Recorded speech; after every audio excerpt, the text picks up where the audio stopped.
Hello again and welcome back. And we're going to carry on with VBA here in Excel, and this time we're going to look at a input box, which is a step further than the message box we looked at last time.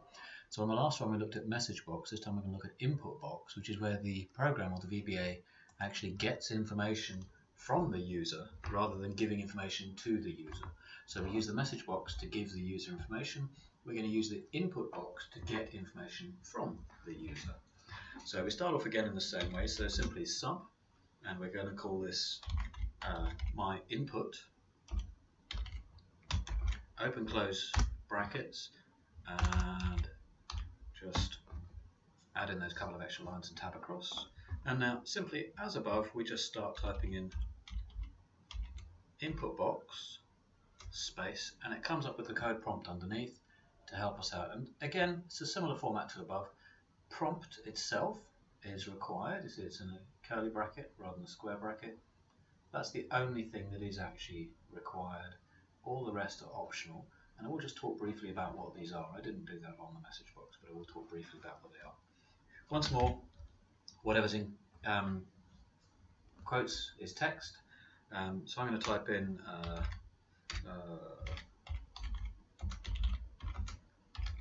enter your name.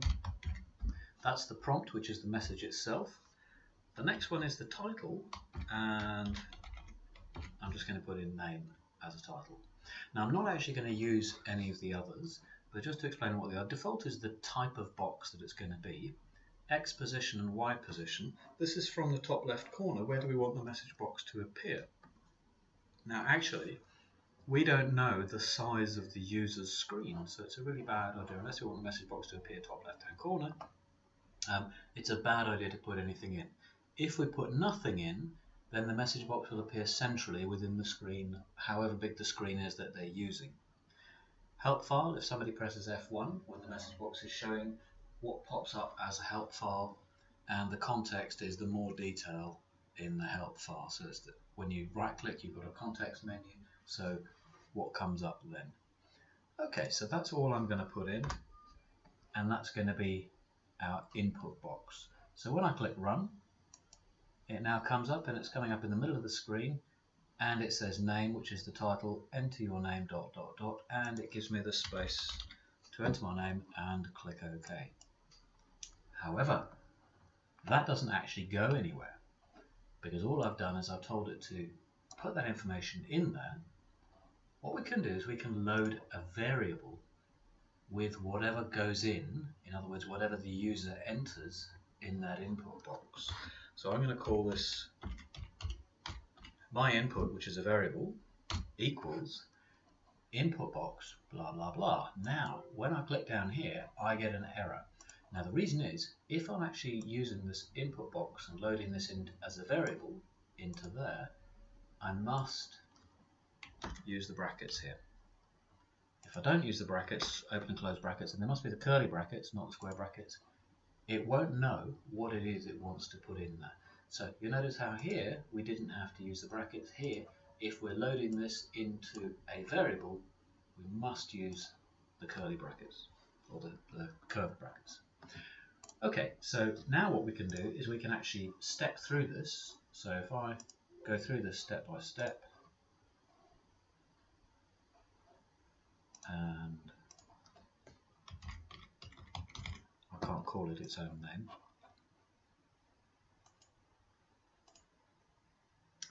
Okay, so you notice how at the moment that's empty. I want to go through it again, enter your name. Now when I come back here, the actual my input message, that variable, now has my name that I typed in. And just to see that working, what we can do is actually on this sheet here, we can go into cell A1 and make that equal to whatever we put in my input message. So what I'm going to do here is range A1 dot value equals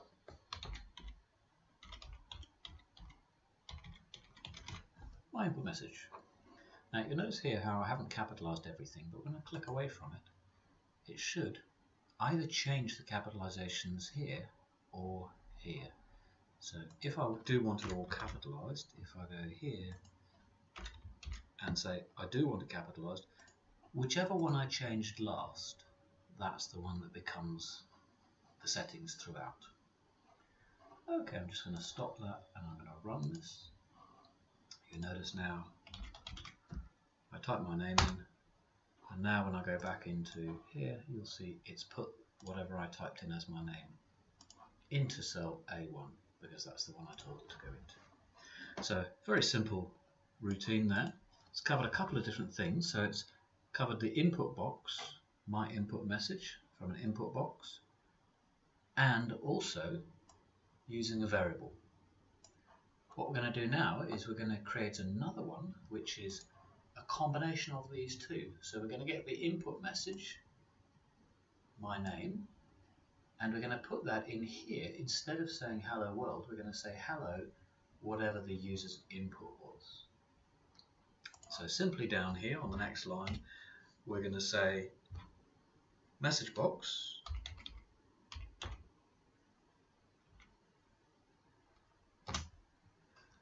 what do we want as the prompt?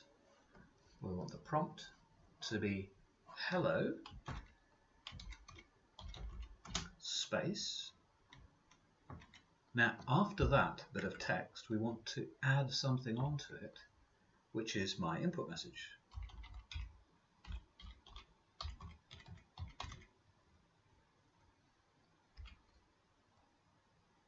And the message box here, let's have it as a VB critical, and the title, and once again I've put the wrong thing in there, that should be quotes, and we don't actually need anything else on that. So it's, this time the message box can say hello and space, and then whatever people typed in as the input message, which is my input message there, the variable, after I've said enter your name. So just to test this one out, and actually we don't need to have that loading up there anymore. And just to prove that that does work, I'm going to go back here and actually delete that from A1. So back in the code here now, if I step through this, so I'm going to go through step by step, comes up with a message box, enter your name. Type my name in, click OK. Next thing it's going to do is give me a message box with hello, whatever my name is. Hello, whatever my name is, and there's the title for the message box. Click OK, and it's done. Now, of course, you saw there were a variety of other things we could have done. So, for example, I could take that line of code, bring it down below, and actually have it after I've had the message box, it then types it into A1. So let's have a go at doing that. So we're just running through this, running through my input. Comes up with a message box, what's your name? Oaks. Click OK, and it says hello Oaks. Now when I click OK, it's then going to take that Oaks part of the message and put it into A1. Just to show that it's done that, there's the Oaks part, and it's put it into A1. Okay, now what we've done here is we've specified an absolute value for where we want it to go into. But sometimes when we're getting loads of data, what we actually want to do is we want to look on the sheet and we want to find out how much data is already in there and put it in the cell below. So the next video will actually show how we do that. Now there's a whole variety of different ways of doing that. The way that I will show you is my favorite way of doing it. Okay. Well, I hope that's all been useful. And don't forget, if you do have any questions on anything to do with VBA, just pop a message down below and I'll be happy to help. And thank you for listening.